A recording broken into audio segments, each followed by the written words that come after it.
Usted seguramente ha sido testigo de que existen niños que sin necesidad de estudiar intensamente obtienen magníficas calificaciones en el colegio. En cambio, la gran mayoría sufre bastante para obtener una calificación aprobatoria. Otro ejemplo es que muchas veces tenemos que releer algún escrito porque de la primera lectura retuvimos muy poco. La diferencia es la concentración. Desde luego, algunas personas dominan en forma innata este proceso. Tal cualidad no solo se posee como un don natural, sino que se puede adquirir. Es decir, es un proceso cognoscitivo. Uno se puede entrenar en los procedimientos de concentración para poder comprender correctamente en qué consiste el proceso de concentración. Es necesario hacer un breve paréntesis para analizar cómo funciona nuestro cerebro. Durante siglos, los seres humanos nos hemos sentido muy orgullosos de ser los únicos seres racionales de la creación, pero recientes investigaciones en relación con el cerebro humano han demostrado que 50% del mismo es totalmente irracional. Y si usted tiene alguna duda, pregúntese, ¿por qué en los últimos 3.438 años de la humanidad solamente 268 han estado exentos de guerra? ¿Por qué destruimos la naturaleza? ¿Por qué fumamos? Etcétera. ¿Acaso no son absurdas todas estas conductas? El lado izquierdo del cerebro es totalmente racional, lógico, hace lo adecuado. Ahí almacenamos datos ordenadamente. Este lado contiene el lenguaje. Es la parte del deber ser de los seres humanos. En cambio, en el lado derecho están todas las funciones creativas y lógicas, la imaginación, el absurdo del ser. Este lado es la parte flexible del cerebro. En Estados Unidos se ha observado con asombro el gran milagro japonés. Este milagro ha causado a los norteamericanos cuantiosas pérdidas comerciales, razón por la cual se han abocado a investigar profundamente qué ha sucedido con su productividad. Esta ha disminuido considerablemente en relación con la productividad nipona en los últimos 60 años. Si tomamos como base el año de 1960, se puede observar que Estados Unidos ha crecido en materia de productividad un promedio de 2.7% anual. En cambio, los japoneses lo han hecho en 9.9% en el mismo periodo. Esta situación los ha llevado a revisar minuciosamente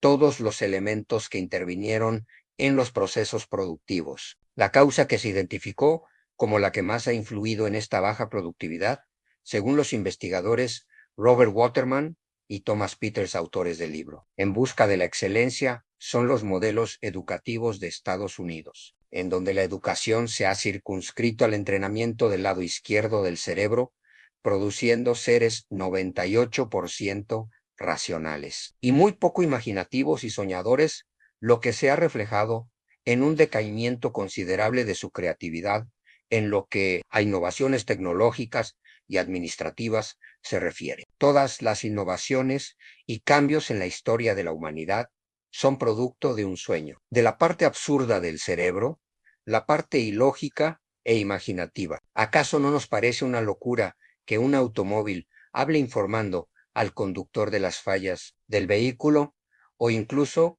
que se conduzca por sí solo, el que los alimentos vengan en latas que pueden calentarse solas, el que el hombre construya laboratorios en el espacio sideral, o vuele y envíe imágenes al otro lado del mundo vía Wi-Fi? Al lado derecho del cerebro le corresponde soñar y al lado izquierdo llevar los sueños a la práctica. Thomas Alva Edison decía 1% de chispa y 99% de transpiración, lo que se traduce en que a una idea genial le deben seguir muchas horas de arduo trabajo para convertirla en realidad. De hecho, lograr la excelencia en cualquier campo, ya sea en la administración, la tecnología, las artes, corresponde, más que a una decisión lógica, a un impulso de lograr lo imposible, lo cual, por supuesto, no está ubicado en el lado izquierdo del cerebro, pues ser excepcional no es normal, es más bien extraordinario. Albert Einstein, considerado por muchos como el cerebro más brillante de nuestro tiempo, decía que era más importante la imaginación que el conocimiento, ya que todos los avances del hombre se inician con un gran sueño. Por lo que deberíamos preguntarnos, ¿qué sería del mundo sin los soñadores, los que hacen avanzar a la humanidad? El señor Einstein, quien además se caracterizaba por su buen humor y sencillez, tuvo a bien heredar su cerebro a varias instituciones científicas que en vida lo asediaban tratando de descubrir qué características tendría en su cabeza. El cerebro de este gran científico fue conservado y estudiado intensamente después de su muerte, y hace algunos años se revelaron los grandes secretos que guardaba. La primera gran conclusión fue, desde el punto de vista fisiológico, su cerebro era totalmente normal, salvo que era una quinta parte más pequeña que los cerebros comunes. Era cerebrito, con lo cual se descarta la teoría de que la cabeza más grande en volumen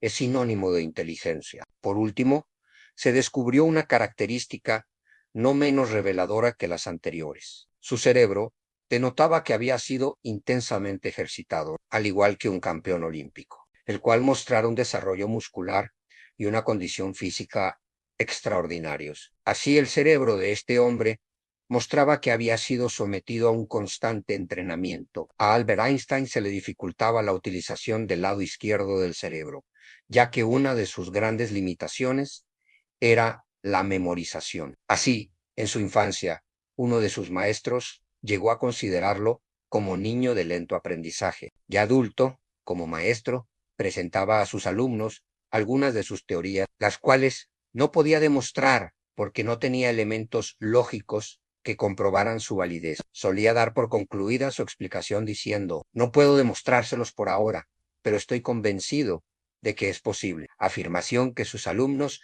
cuestionaban sorprendidos. Einstein contestaba ingenuamente, sé que es posible, lo estoy viendo ahora, aquí dentro de mi cerebro. Y agregaba, todo lo que el hombre puede imaginar y creer, lo puede realizar. En otras palabras, si el lado derecho lo puede creer, el lado izquierdo lo puede lograr. Una de las funciones más bellas que tiene el cerebro humano es precisamente la imaginación, función que de pequeños tenemos muy desarrollada, pero que a medida que vamos creciendo y se nos educa con los procesos tradicionales, poco a poco la vamos perdiendo a grado. Tal que se calcula que a los 40 años nos queda solamente 2% de la imaginación que teníamos a los 5 años de edad. Además, a esto se agrega el efecto nocivo de estar frente a una pantalla, navegando por Internet en exceso y sin rumbo alguno. En Estados Unidos se calcula que el norteamericano pasa un promedio de 51 horas semanales navegando por las redes sociales, con lo que se ha reducido uno de los potenciales más importantes del ser humano, pensar. De hecho, se considera este efecto como el segundo en influencia dentro de las causas que han ocasionado baja productividad en aquel país. En los cursos de posgrado de algunas universidades norteamericanas de más grande prestigio, se han instituido materias cuyo objetivo fundamental es el desaprendizaje tradicional, mediante el estímulo del lado derecho del cerebro, haciendo que los estudiantes realicen proyectos cuyas características parezcan aparentemente absurdas, como sería la planeación de una granja porcícola bajo el nivel del mar o la construcción y venta de un panteón sideral. Esto se debe fundamentalmente a que han demostrado que los modelos educativos tradicionales han producido grandes pensadores racionales, poco creativos, y si algo caracteriza la excelencia empresarial y la alta productividad, es la gran cantidad de ingeniosas innovaciones y su permanente dinámica de cambio. Por otro lado, tanto esta tendencia en la educación como el abuso de la televisión han facilitado el desarrollo de personas apáticas sin afán productivo. Es difícil creer que en Estados Unidos un empleado ame a su empresa o que se esfuerce para que el producto que fabrica no lleve ningún error, o que esté dispuesto a trabajar largas jornadas de trabajo con una sonrisa en los labios, o que esté orgulloso de su empresa, dispuesto a ofrecer y dar lo mejor de sí mismo a su organización. Estas son características propias de los trabajadores que prestan sus servicios en empresas de excelencia, lo que los ha llevado a afirmar en aquel país que sus sistemas educativos han producido grandes cerebros. Si deseas continuar disfrutando de esta serie Camino a la excelencia personal y empresarial, Síguenos y haz parte de los negocios y profesionales enfocados en el emprendimiento. Nos vemos en el próximo video.